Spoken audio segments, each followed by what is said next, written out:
Kakalosh Boker Tov. We are continuing with Daf Tzadik Vav. We are starting the new Perek, the new chapter. Okay, this is going to be Perek Achadasar, the 11th Perek of Masechet Shabbat. And we're going to talk about the previous Prakim. We're talking about the different measures of what a person would be chayav in Hotza'ah. Now this Perek, we're going to speak about the actual Milachav Hotza'ah, the Milachav taking out from one domain to another domain. And it says here like this. Hazorek min reshut hayachid reshut rabim, or min reshut rabim reshut hayachid chayav. You're going to throw an object from a private domain to a public domain, or from a public domain to a private domain. You are going to be chayav for hotza'ah.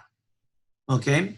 Now, however, though, if you're going to throw it from reshut hayachid to reshut hayachid, you're going to throw it from one private domain to another private domain.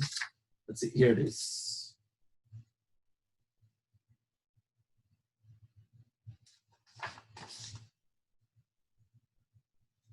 See.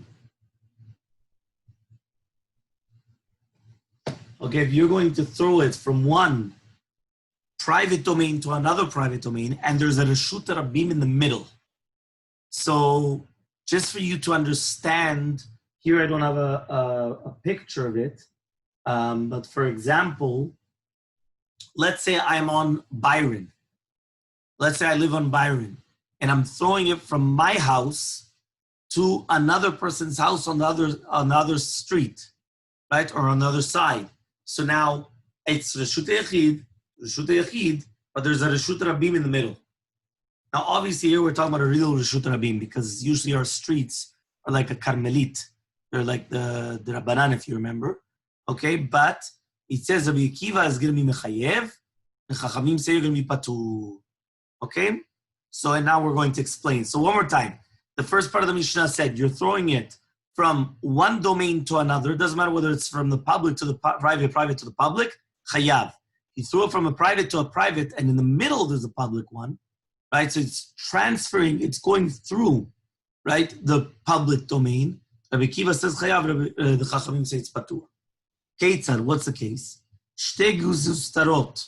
When you have two gezustarot, zo keneged zo b'shut rabim. So, for example, here. These are called gezustarot. It's like a porch. So you have two porches, and remember, this is a public domain. This many times you have in many different cities. Sometimes you could have it in Israel, remember in Gibraltar, in many places where you have that, where you have like the two porches, and mamash, the Reshut Rabim is right there in the middle, but you're going from one Reshut Yachid to another Reshut Yachid. Hamoshit v'azorek mizo lezo, whether it is that you're going to extend your hand into the other one, or you're throwing it into the other one, patur, you're going to be patur. Okay?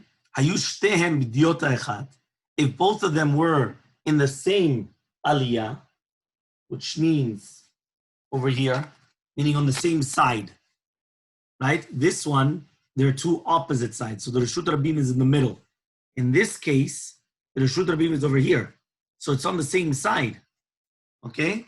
So it says, if both of them were on the same, from the same aliyah, okay, so they're not exactly connected. There is a sek between them and Reshut Rabim, but it's still on the same side. Hamoshit chayav, if you're going to extend your hand, you're going to be chayav.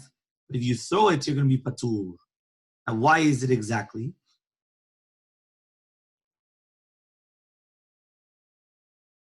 Because that was the work of the Leviim when they used to put the krashim on the Mishkan of the Agalot, which we actually just learned last week. Right? So it says, what does that mean? I'll explain it to you.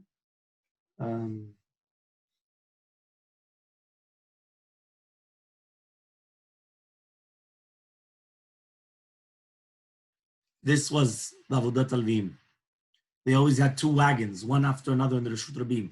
So because of that, if you're going to be moshit, in this case, since it's one after another, which means extending your hand, you're not going to throw it, you're going to be chayav, because that was the Avodat Alvim. But if you throw it, you're going to be patur. Okay? Now, says the Gemara, the Mishnah, shte agalot zo achar zo. When you have two agalot, one after another, in the Reshut Rabim,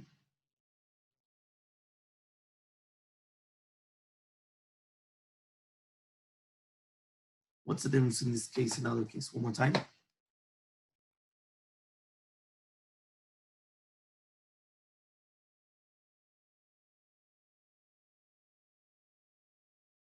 So he says that basically what's happening is that if you have the right one, right, from the two of the zugot are one after another, and the left one of the two zugot is one after another, right? So then the place of the agalot is considered the Reshut Rabim. So it says, Shte agalot zo achaz b'Reshut Rabim. So he says, if you're going to have two agalot, right, it says, Moshitina kodshim izolazo, they would, right, put the kodshim from one agala to another agala. So here you're doing from Reshut Yechid to Reshut Yechid, and you have the Reshut Rabim in between them. Aval lo zorkin, but they wouldn't throw it from one to another. And also they wouldn't be moshitim from one to another on the other side. So that's why. So basically like this. They would do it in the Mishkan, one behind another. So therefore, since they would do that, so therefore they're going to be chayav. So that's here, it shows you the picture also. When they're bringing the walls, they're putting the walls on one, and they're putting it onto the other one, or between the two of them. So in this case, if they're on the same side, like this case, they're going to be chayav. However, though here, they would never extend from one to another, like from one side to another side, which means over here in this case, they would connect these two together, but never from this one to this one, or this one to this one. So because of that, in this case, right, from here to here, you're going to be patur. From here to here, you're going to be chayav. Okay, that's it. Even on the same side, it's just that they don't throw it, no? Exactly. No, so that's why. On the same side, they don't throw it, so you're exempt on throwing, but they do pass it, so you're going to be chayav passing. But on opposite sides, they don't even do that.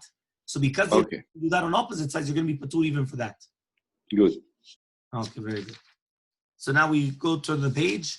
We are on Tzadik Vav Amud Aleph, on Mudbet, sorry, on the back of the side. Okay? So Tzadik Vav Amud Bet, the Gemara. Says the Gemara, Michte, let us see, Zrika Tolodad Otzahi. Zrika, throwing an object is a tolada, is a subcategory of Hotzah. So Hotzah Gufa Yechaktiva, but 1 second, where's it written Hotzah in the Torah? Right? Forget about Zrika, but Zrika is throwing. What about Hotzah? So Rabbi Yochanan says, 1 second, it says in the Pasuk, the Amarka, Aitzah Moshe v'yavidu kol b'machaneh. Moshe Rabbeinu came and he commanded that they were going to be ma'avira kol b'machaneh, to go out to spread the word. What are we talking about there? That we said a man and a woman should not do any more melacha for Trumat HaKodesh, and they would stop bringing it. Moshe hechan avayati. Where was Moshe? So Moshe was Machane Leviyah. Machane Leviyah was Reshut Rabim, right? Why was it like a Reshut Rabim? Because all of Bnei Yisrael used to come to Moshe Rabbeinu. It wasn't only for Levim. So the Kamar Lili Yisrael, he told Bnei Yisrael, Lo tapiku v'taitum Reshut Echid tzchulu Reshut Rabim. Do not bring any presents from the Reshut Echid, which means from your houses, to the Reshut Rabim, to Machane Leviyah.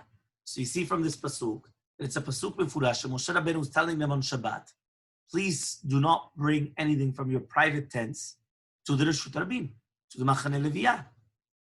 Okay, let's see if he has a picture. No picture. Okay, so says the Gemara, Umimayde v'Shabbat kai. How do we know that Moshe Rabbeinu was talking about Shabbat? He just says, tell the people not to bring it. Whoever talking about the Shabbat. Dilma bechol kai. Maybe we're talking about during the weekday.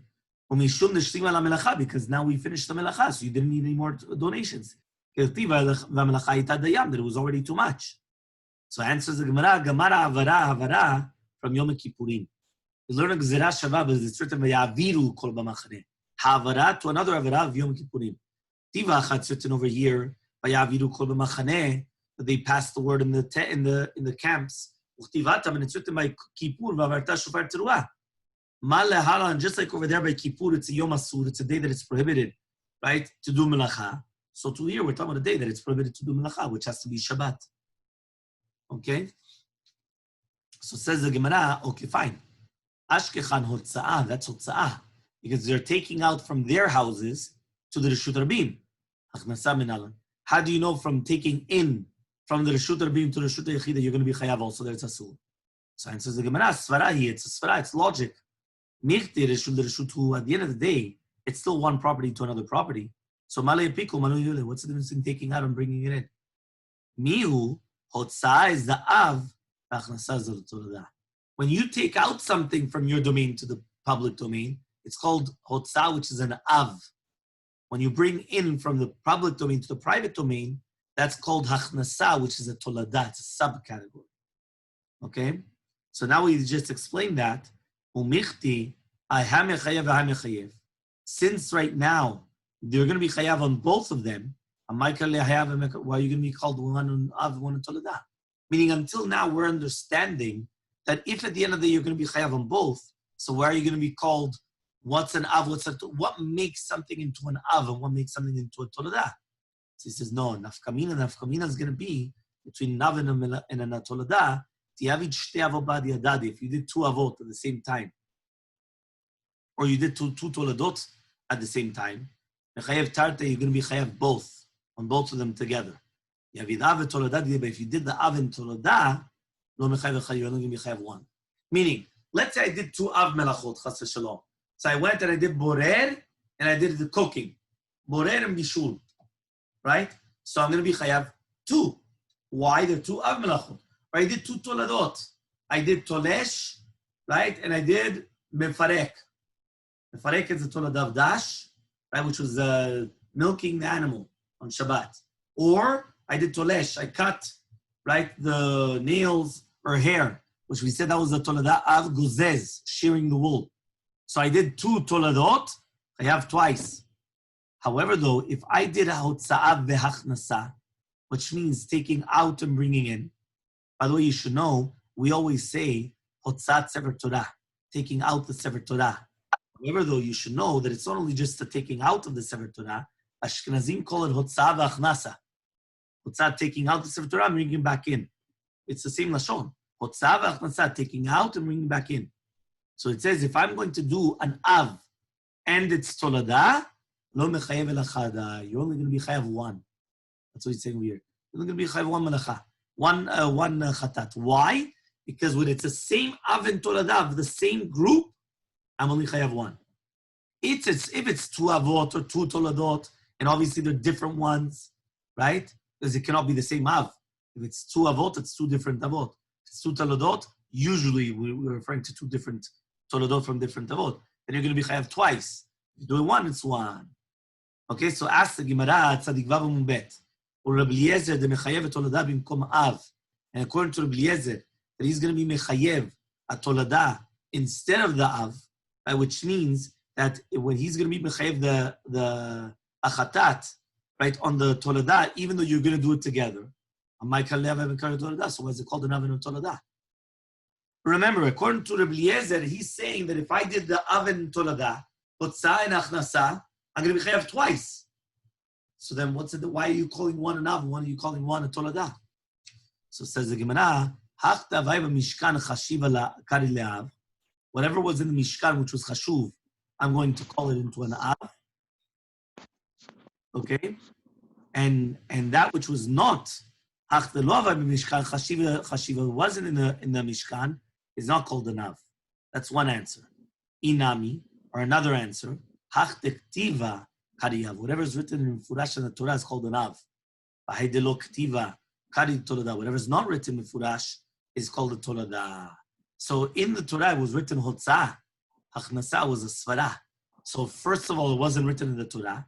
So that's one reason why Achnasa, bringing into your house, is called the Tolada. Another reason is because it wasn't in the Bet HaMikdash, in the Mishkan. Okay? So now the Gemara is going to go back and explain this. That which we learned in the Mishnah later on, Daf Kuf Amud Aleph, Hazorek 400 bekotel lemala me'asara tfachim. If you're going to throw an object 4 amot into the Reshut Rabim until it landed on a wall. Okay? So it says, no pictures. Okay? So it says over here, lemala me'asara tfachim, above 10 tfachim, kizorek ba'avir. It's considered that you threw it in the air. Because remember, the Reshut Rabim above 10 tfachim is a makom ptur. It's not considered the Reshut Rabim. Lemata me'asara tfachim, if it's below the 10 tfachim, kizorek bar, it's like you threw it on the floor. Vazorek ba'aretz arba me'ot. Now, if you threw it on the floor for a mot, you're going to be chayav. Zarak arba mot b'shut rabim. If you threw it for a mot in the shut rabim, minalan de mechayev. How do you know you're going to be chayav? Right? How do you know that if you threw it, that you're going to be chayav? Samar Rav Yoshia says, or Yoshia, the Yisur is sheken orgei riyot zorkim achten ze lazeh. The ones which they're kneading, they throw their needles one to another for a mot into the Reshut Rabim. Okay? Fine. So now it says the Gemara.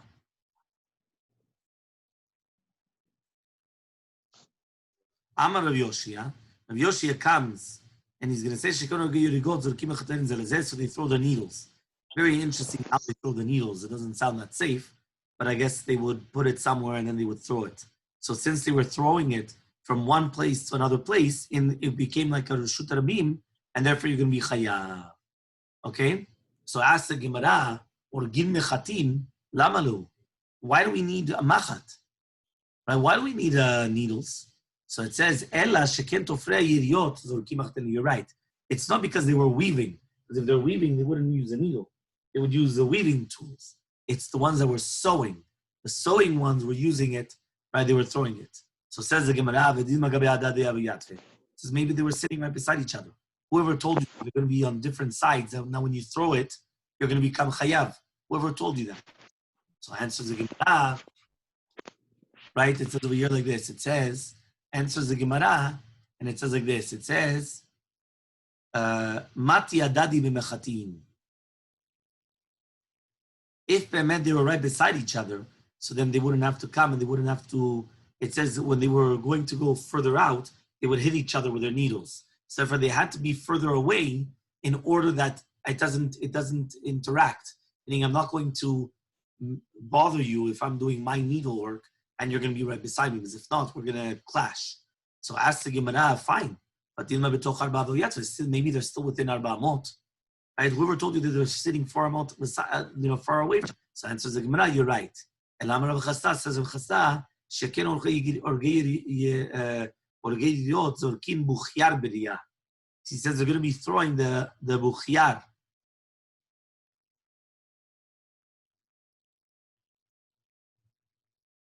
This is it's like a spinning tool. It's very interesting. This is a buchyar, and this is how it was used, going back and forth. You see it? That's a utensil, the buchyar, and this is it's big. And here's the spinning of the wool, or the threads. Okay?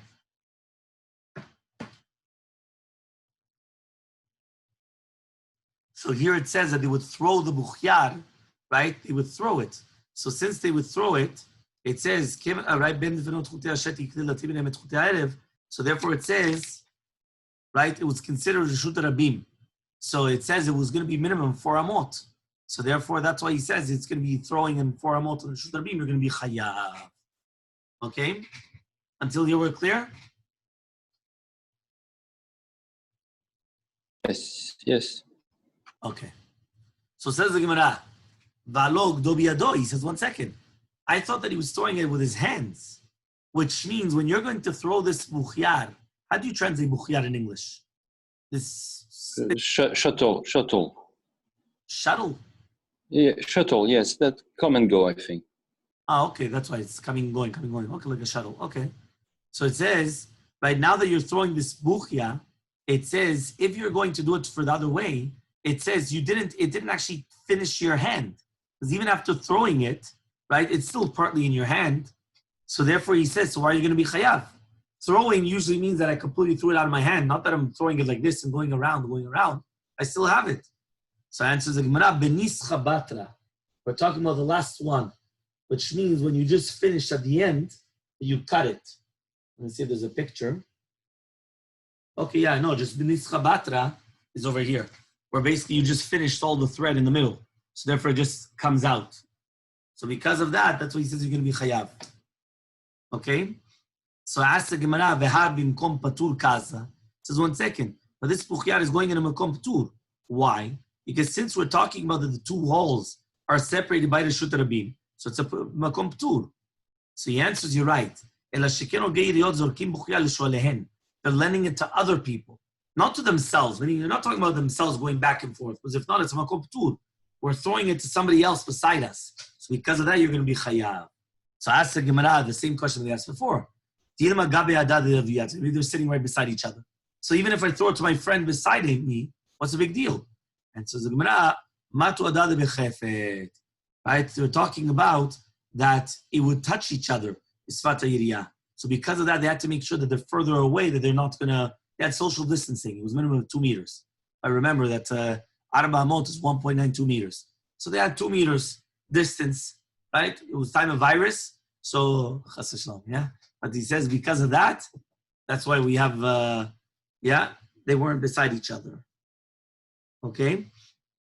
So ask the Gemara, it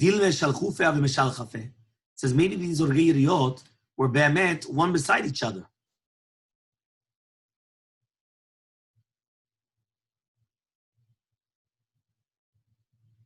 Yeah, here it is. Maybe they were like this. So one person's here, one person's here, one person's here. So when I'm finishing my job from here to here, I have 4 amot. So I have a good social distancing that I'm not going to bother the guy next to me. But from here to here, I don't have it. But it doesn't matter because since he's working here, his hands will never get to me over here. So maybe if they're doing it this way, so they're within 4 amot from each other, right? So says the Gemara, 2, and furthermore, Mishili Madadi, were they even allowed to borrow from each other? It says, Vatanya Luda, Lud taught. Luda is the name of a chacham. Ish b'melachto asherem osim, b'melachto hu oseh.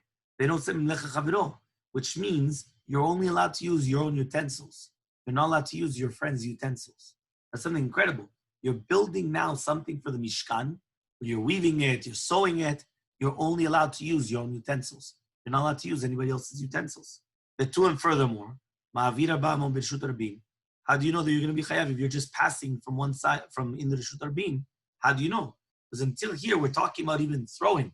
What about just transporting? We're not talking about hotza'ah, you're taking from the public, from the private to the public. We're not talking about hachnatza, which is from the public to the private. We're talking about ma'avir, havara. I'm just walking for a mot on the Reshut Rabim. It was already in the Reshut Rabim. So answers the Gemara, you're right, it's a tradition. Anything that you do in 4 amot in the Reshut Rabim, whether throwing it, whether transporting it without throwing it, it's a tradition. Which means that we received it from Moshe Rabbeinu. Okay? Fine. Amar Rav Yehuda Amar Shmuel, says Rav Yehuda Shmuel, Mekoshesh. Yeah?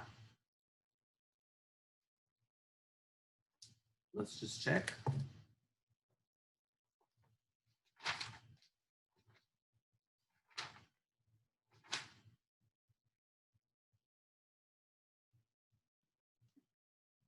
Okay. So it's a little bit like this. The Mekoshesh, right, which is brought down in the Torah.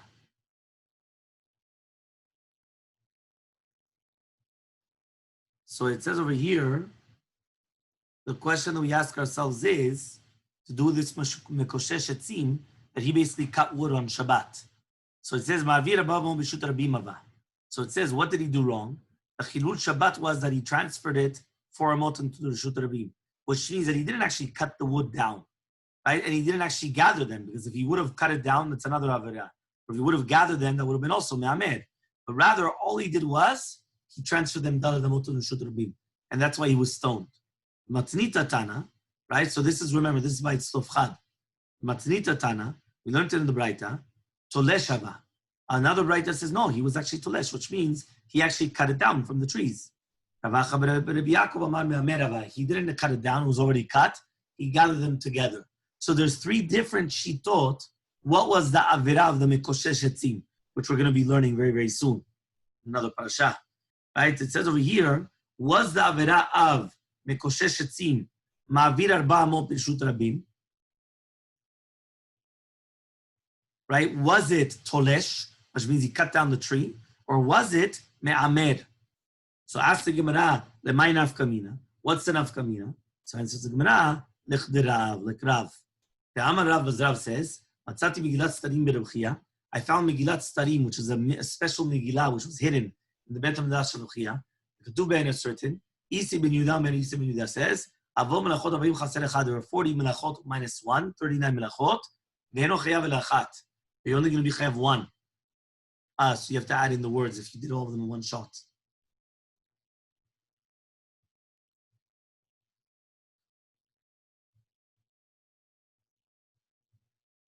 Okay. Achat letulos, says the Gemara, why you're only going to be chayav 1? Meaning if you did all 39 melachot, you're only going to be chayav 1? That's now we learned. We learned already previously, we already learned this around 20 days ago, Daf Yomi, that there's 40 melachot minus 1. That we asked, why do we need to know the numbers? It says Rabbi Yochanan, that if you did all of them in one shot, you're going to be chayav on every single one individually. So what does that mean? So it says the Gemara, Ema eno chayav ela achat mehem. You're not going to be chayav on one of them. What does that mean? On one of them, if you did it, you're not going to be chayav sekila. Right? Why? According to him, right, you're not going to be chayav mita on hotzah, on the one of the hotzah. So now the Gemara is going to say that nafkamina to do with mekoshesh. Rabbi Yehuda pshita ledema avid chayav. Rabbi Yehuda says for sure you're going to be chayav if you transported 4 amot on the reshut rabim. Umatnita pshita ledechayav tolesh chayav. Also a brighter pashut that you're going to be chayav if you're going to be tolesh, if you're going to cut down the wood. Rav Acha bar Yaakov pshita me'amer chayav. Also Rav Acha bar Yaakov says that pshita you're going to be chayav on me'amer. More savar miya lo misafka, more savar ha miya lo misafka. However, though, this one says that it's not a safek. And the other one says it's not a safek, which means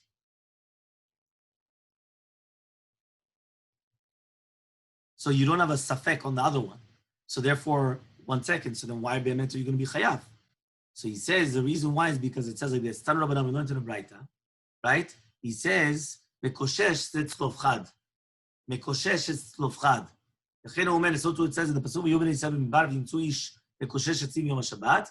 Ulalo אומר, and then it says, Avinu me'bamidbar. Right? It says right afterwards that their father died in the desert. Mal lehalan, just like over there it was tzlovchad, that it says it was tzlovchad, right? So to here, we're talking the first pasuk, it's talking about tzlovchad. Right? These are the words of Akiva. Rabbi Yehuda ben Metirah says, Akiva, benkach umenkach, whether it was tzlovchad or not, atati litenet adin. You're going to give justice, you're going to have to give justice on your words. Im kidvarecha, as if it was like you, HaTorah kisato, because the Torah came and it covered his name. And you're revealing it? Meaning, I don't understand you. If the Torah purposely omitted the name of Tzlovchad, who are you to come and start telling us who it is? That's the first thing that he's saying. And if it's not like what you're saying, if it wasn't Tzlovchad, you're saying Lashon Ra, Motzi Shem Ra. That's Laz. What are you doing? So answers the Gemara, Tzadik Zayin Amud Aleph, Velahad the Gemara Gzera Shava. You're right. Rabbi Akiva learned it from a Gzera Shava that Tzlovchad was the Mekoshesh Etzim. So the Torah didn't actually cover it. It was written in Mefurash in the Torah. Right? So he says, Gzera Shava lo Gamar. However, the Rabbi Yehuda ben Metirah didn't learn the Gzera Shava. So where they learn from V'apilu, and therefore it's going to be another one. Okay? So Bezrat Hashem, we continue tomorrow, Bezrat Hashem.